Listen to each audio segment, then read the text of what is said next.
Thank you for tuning in. 24 minutes before 11 o'clock. I have a new phone. I have entered the 21st century finally. I got one of those phones everybody always talks about. It's a smartphone. Mm-hmm. Don't laugh. I really didn't have one until like 2 weeks ago. And I'm just amused, amazed at everything. And I said to myself, now who thinks of these things? This is some pretty cool stuff. You know who thinks of that stuff? Science fiction writers. That's who thinks of our stuff. If you read a science fiction book that was written like today or in the last 5 years, chances are that writer has some inkling of what's going to be happening in the future, whether it's 2 years from then or 10 years from then or now or 100 years. Remember that story we had about the Titan? And it turned out it was about a ship that hit an iceberg and sunk. Oh, yeah. And then, 10 years later, there was a real story called the Titanic, but the book was written first. I don't know. Yeah. Maybe there's something that we don't understand about writing. Robert Sawyer knows a little bit about writing and a lot about writing science fiction. He is a science fiction writer, a futurist himself, a script writer, a keynote speaker, a judge for the Writers of the Future Awards, which, by the way, if you're an author or an artist, you got to pay attention to this because this is an opportunity like none other. It's a contest, yes, but it's free. Free, free. It costs you nothing to be a part of this, and you will learn. You will learn from the feedback you get. Even if you don't win, you will learn from the feedback. Robert Sawyer is on the phone. He is part of the Writers and Illustrators of the Future competition. Let's talk to him about that and about his work. And give me a second, and I'll put the covers of some of his books on the podcast. Good morning, Robert. Thank you for being on the air with us today.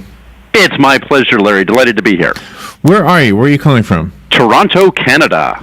Nice. So how do you see the future? I mean, is it just magical? I mean, do you sit there with your typewriter or your word processor or whatever, your computer, and all of a sudden you're coming up with something that you don't think exists right now? Well, you don't start from today. That's the key. You start in the past, and you look to see where we were, let's say, 100 years ago on, you just said you just got a smartphone. Where were we 100 years ago on telecommunications? Yeah, really? Where were we when Edgar Allan Poe, yes. when Alexander Graham Bell invented the telephone? Right. and move it forward. We went from big, bulky telephones to smaller telephones to wireless telephones to, right now we're at the verge of probably getting people who are going to have implanted telephones. It's going to be, something that's that you don't even have to carry with you. It's going to be part of you. Really? So you start in the past, you look to where we are, and then you just follow that arrow into the future. And it actually isn't magical or mystical at all. It just is very much paying attention to the history of technology or of a social trend. We do a lot of stuff in science fiction about where we will be 10 years, 100 years, 1,000 years from now in familial relationships and social structures and political structures, and we do it exactly the same way. We were having a discussion the other day with John Goodwin from Galaxy Press, and my good friend, yeah, good friend, yes, and he's that's the company that published the L. Ron Hubbard, well, many of the L. Ron Hubbard books, I think all of them maybe. All of his fiction is from Galaxy Press. Okay. That's right. All of it. He was a very well-known pulp fiction writer. That wasn't a pejorative term. That was the name of the paper that these magazines were printed on in the 30s, 40s, 50s in particular. Before, people had TV in their homes, they would read fiction magazines. That would be one of the entertainments, and listen to radio drama, fiction magazines. And he was a giant of that field. Yeah. One of the things that he wrote in the book Battlefield Earth was like this metal pill that was embedded in the brains of the aliens that had invaded Earth, and I thought, okay, well, that's probably not something we're ever going to see. But then, I turn around, and next thing I know, there's an article on the internet. I guess I was reading some website with news, and not a crazy website. I mean, a real Newsweek or something like that, about a science that has this little tablet that emits a frequency that might be able to stop, for example, autism or epilepsy. And I'm thinking, holy mackerel, it's like the same thing. The most popular use of that right now is actually Parkinson's disease, which is that constant shaking of the limbs. Yeah. And there are lots of Parkinson's, people afflicted with Parkinson's who have an implant now that helps steady that. And yes, epilepsy, we also have implants now that allow blind people to have some degree of vision, which is an enormous, that's a life-changing thing. Right. When you go from zero vision to even a little vision to be able to orient there's an obstacle in front of me. There's a person coming at me. Even that little bit of information is life-changing. Robert, let's talk about vision just for a second. Not with the eyes, but with the mind. The vision of the vision that you have as a writer for the future is, when you put it into words, that is how the rest of us can see it, to continue the analogy. I mean, we can't see it until you kind of write about it. And I think that's a part of it. I don't know that it's... No, I absolutely agree, Larry, and thank you for putting it that way. I do think that science fiction isn't just entertainment and escapism. It is a vehicle that we use to try and get an advanced peek at what's coming down the pike. Peek and pike in one sentence, not too bad for a writer. We're talking, every headline you look at right now in a business section of a newspaper or a magazine like Bloomberg Businessweek or what have you, is about artificial intelligence and every job practically being automated out of existence.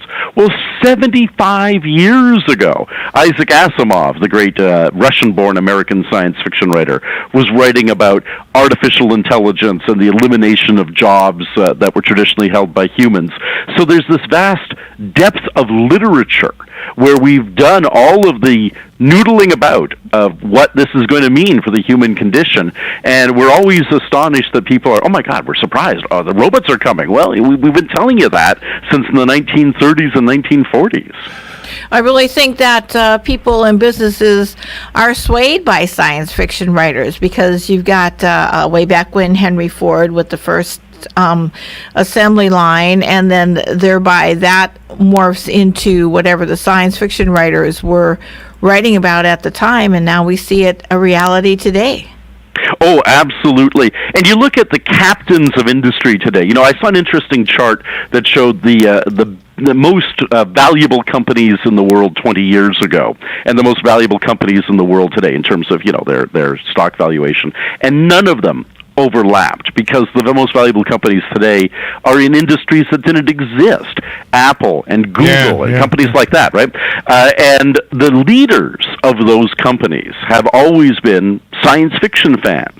They came to it because they recognized that the future was not just going to be more of the same of the present. They changed the world, and they were Sergey Brin and Larry Page, for instance, who founded Google, and Jeff Bezos, who founded Amazon, were absolute science fiction fans, and they went and made a future completely different. The business landscape is completely different today because science fiction fans are the captains of industry. And I think robotics are more embraced in the medical community because they are able to do surgeries now, or surgeries a different way, that were impossible years ago. But you still keep the doctors and the medical professionals. Absolutely. Surgery is something you want absolute reproducible precision on. You don't want the doctor to be having a bad day or a little shake of the hand when he's doing heart surgery, right? You want it to be absolute peak performance. If it's your heart or your intestines or whatever, your brain that's being operated on, you want absolute perfect performance. You want the best medical expertise standing over and guiding the machine, but you don't want, you know what, my hand slipped and so you lost the use of your left arm because I kind of, wasn't on my game today when I was doing your brain surgery. You don't want that at all. You want a machine, a reliable machine to do it for you.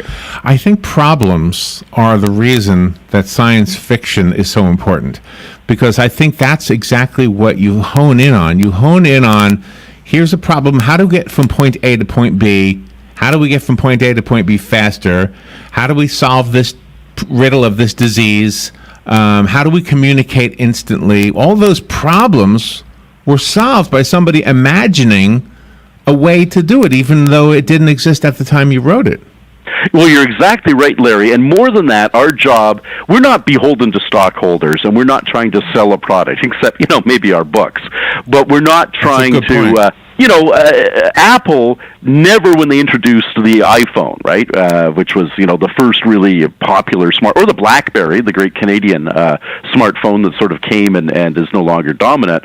But when they introduced those products, they weren't there predicting that suddenly dinner table conversation would disappear. Instead, people would be bowing their heads, not to say grace, but to check the sports scores, or to tweet, or to chat with somebody who isn't even at the table.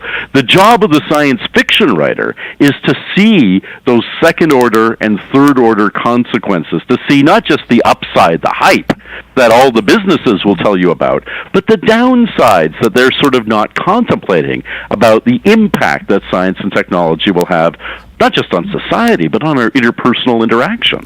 How do you keep yourself from having a lull in your ideas? I mean, we were told that you've written episode 10 to Star Trek Continues, and Star Trek has been around for decades. Yes, 10 and 11, actually, of Star Trek Continues, which I loved writing, by the way. And anybody who hasn't seen Star Trek Continues, just go to StarTrekContinues.com online and find it.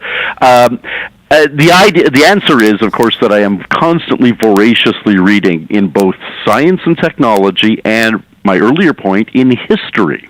To see, right now I'm reading C.P. Snow, for instance, the great historian of science. He has a book called The Physicists, which is about the birth of particle physics, atomic physics, and so forth. Einstein, Bohr, Rutherford, that crowd. Wow. And you have to go back and see what the birth of something was, and then look around and go to science conferences. I was just at a Singularity University Summit, for instance, and I'm off to a science conference in Puebla, Mexico next week.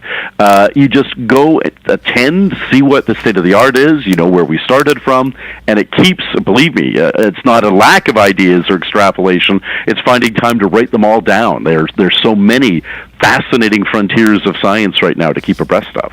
I have a question to ask you about the judging of the contest, and I'm going to use this business of radio as a way to ask the question. In this business of radio, we come across men and women who have these amazingly wonderful voices, and yet they have nothing to say. Mm-hmm. Okay. And then we have some people who come our way who don't really have the radio voice, quote unquote, but they have brilliant ideas and wonderful insights into what's going on in the world. Well, from our perspective, we would rather hire the one with the less attractive voice. Yes. In your world, when you're looking at writing, does that same thing happen where you might have somebody who isn't as eloquent as a writer, but oh my gosh, he's saying something so great?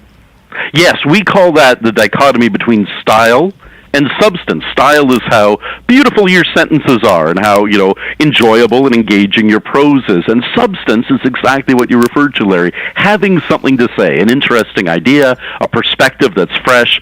And of course, obviously in a contest, we're trying to find, because we're looking for the best of the best to win the contest, right, the Writers of the Future, somebody who has integrated style with substance. But absolutely, for my own personal preference, I'll take somebody who's got something interesting to say, some substance, over somebody who's got a flowery way of expressing themselves. That's their style, any day. Because I'm guessing it's easy to spot the one that has a great style. It's really easy in our world to say, oh my gosh, this guy's got a great voice, but what will he talk about once we give him the microphone? If you're a music station, don't worry about it.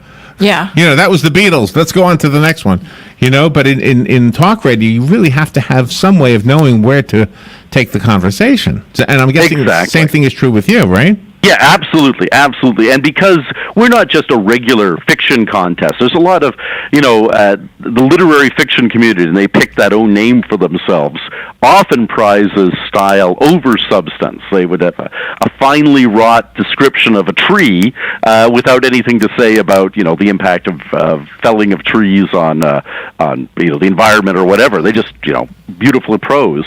We don't look for that in science fiction. We're the literature of ideas. We want people to have something to say that opens our eyes, opens our minds, makes us sit up and take notice. And, Writers of the Future, our website, writersofthefuture.com, where you can find the rules to enter the contest, is all about that. If you've got something interesting to say about science and technology, the future, please send us your story. You retain all the rights to the story. We just want to find the best and give you money if you've got the best story. and you are really a huge mentor, because so many times writers and illustrators get waylaid by other ideas, or else they get discouraged, and you try to encourage them not to be discouraged and move forward, even though they will probably have a few setbacks. Absolutely. The Writers of the Future contest has 4 quarterly deadlines, the end of each calendar quarter. And we've had many eventual grand prize winners. The contest is 33 years old now, who have entered every quarter for many years. And they get a little better.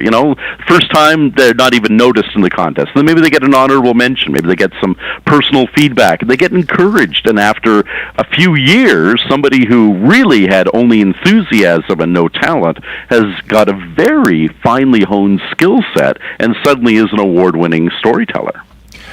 The part of the contest where you win money, I wanted to say something about that. As a writer, I would rather find out that you, as an established, somebody we look up to, said, you know what, this guy's so good, let's fly him out to California so we can have tea. Yeah. To me, right. And we do that. I know you do. The grand prize winners get to come to Los Angeles. Yes. Not just I shouldn't say the grand prize winner, because they don't know until they get there. That's true. 4 quarterly first, second, and third place. So 12 writers each year come out to Los Angeles for a week-long writers workshop. Yeah, that's the real prize. Absolutely. That is. But what we do with the cash prize is, most writers at the beginning of their career, and even most established writers, are not full-time. Right. So what we're doing is buying them a little time. Say the grand prize is $5,000. If that lets you take a month off from work so that you can really work on honing your writing, then we're very happy to give you that money. Yeah, is that something that some people are more receptive to, is honing? Like, let's say you find an author and gosh, he's not quite there, or she's not quite there, but almost. Do you open up a dialogue with that person, either by email or by phone calls or something, and then if they seem to be receptive to what you're saying, then you stay? If I were you, I would stay on track. I would say, gosh, come on, you're almost there. Yes, yes. Yeah. Definitely we give feedback, and we have a discussion forum where we invite anybody who's entered the contest, or even those who want to enter the contest, to join the discussion forum and benefit from the ongoing feedback from other people as well. But absolutely, the ongoing encouragement is a very important part of what we do. And all of us who are professional writers who judge us, some of the biggest names in the science fiction field, Larry Niven and Nancy Kress and so on and so forth, Dr. Gregory Benford, we all judge it because somebody helped us. You are when we were starting out. Yeah, you are really in good company. Everybody we speak to from the organization that represents the writers and illustrators of the future, I mean, it is a real gold mine of thought and of ideas, and oh my gosh, I think the future is going to be predicted by you guys, and in a good way. I think there's a cure for cancer in somebody's book, and it'll probably happen. Yeah. I think you're right. I mean, I don't want to be glib about cancer, but I think you're right, absolutely, that the agenda gets set, or the germs, the seeds of the ideas get put out there, and then scientists and medical people, engineers, and social scientists too, sort of seize upon the ideas in science fiction and work to make them realities. You had written a novel called Flash Forward, and now it is a television series. Were you involved in the script writing of that? It was we came and we went on ABC. Oh. But yes, we had 22 episodes. Starred Joseph Fiennes and John Cho. Wonderful show. And yes, I was one of the script writers and a consultant on all the episodes, and had an absolute blast working on the series. And I'm very, very proud of it. And you can find it on Netflix and various other streaming services now. Oh, nice. And now you've written a new book called Quantum Night. My 23rd novel, thank you for asking, yes, which is a novel about whether or not we can actually change human nature. And, of course, the standard thing people always say is, you can't change human nature. Well, I think you probably can, and this is a novel that looks about whether we can find a way towards the better, to use Lincoln's great phrase, the better angels of our nature. Have you tried that? Changing somebody's human nature? I've tried to change my own. I think I have changed people through what I've written. I certainly have had people write to me and say, "You've changed my worldview," and nothing means more to me than that. Well, not to bring Darwin into this too much, but I think, I don't know about evolution and all that, but I do think we evolve, spiritually, intellectually. I really truly think we do, and I think we evolve not just generation to generation, but within our own lifetimes. Absolutely. I mean, you have evolved, I have evolved, and I think part of that evolution that we experience is because we pay attention to and place importance on that very thing that you just said might not be possible, which is to change our behavior, change our attitudes. Oh, absolutely. You just have to, look around and see. I was born in 1960. In 1960, there was segregation in the American South. We've now had an African-American president. We've had a woman who didn't become president but was the nominee of a major party. None of those things were conceivable when I was born. We have marriage equality legislation. None of that was conceivable in 1960. We are in a town that, in the lifetime of some of the people who are still living here, the black people had to go to a different beach than the white people. Yes. Okay. Yeah, that's right. You're in Florida. That's right. Yes. But now I look out the window. We broadcast from the mall, and I see a white woman with a black guy, and it's common. It's not unusual. So the times have changed. The attitudes have changed, and the reputation, I think, is still there because people don't visit here enough. But I think we have changed. We have evolved for the better. For the better, socially. Absolutely. Yeah. That's right. And I mean, what we learn is that everybody is the same. Everybody is the same. It doesn't matter really what political party. It doesn't matter your gender or your gender orientation. It doesn't matter your national origin or your religion. Down deep, everybody just wants to get along, just wants to make the world a better place, just wants fundamentally to be happy and have their children be happy and healthy. That binds us more than anything can ever divide us. As one of the judges, how do you keep your personal taste from influencing your objectivity? Oh, very good question, because it's also, I've talked a great deal about science fiction, but it's also open to fantasy writers, and I don't particularly like fantasy as a genre. I don't read it very often, and so I have to bend over backwards when somebody, and I do bend over backwards. If there's a fantasy story in front of me, I've got to say, okay, this is not what I would read in my own spare time. Let's look at that style and substance question and bring as much even possibly erring on the side of the benefit of the doubt more, because I can very immediately say, okay, I've read a ton of science fiction, and this is, not up to snuff. And in fantasy work, I've got to be a little more generous. And and it is with any prejudice, right? And I have a prejudice against fantasy. It's any prejudice that you might have in your life. You have to be conscious of it. It has to be flushed out in the light of day, and then you have to fight against it. And whether it's a prejudice against a kind of fiction or a kind of people, every one of us is capable of overcoming it. Well, recently Robin and I went to a ballet, and I had a real prejudice against that. And, oh, me too, yes. And it wasn't too bad. It's an acquired taste, and I'm not there yet, but I'm working on it. So. That's right, absolutely. Well, good for you. You're a living example, Larry, that we can change human nature for the better. What a great conversation. Thank you so much. I love the intellectual aspect of what we just did, and I wish we could talk for 10 hours, although the listeners would probably tune off. Robert Sawyer, thank you for being on the show with us. Go to writersofthefuture.com, and Robert, do you have a website of your own? Yes, my own. It's sfwriter.com, SF like in science fiction. Okay, sfwriter.com. Plus, I found everything we just talked about on Amazon. Thank you, Robert. My pleasure. Bye-bye. We'll be right back.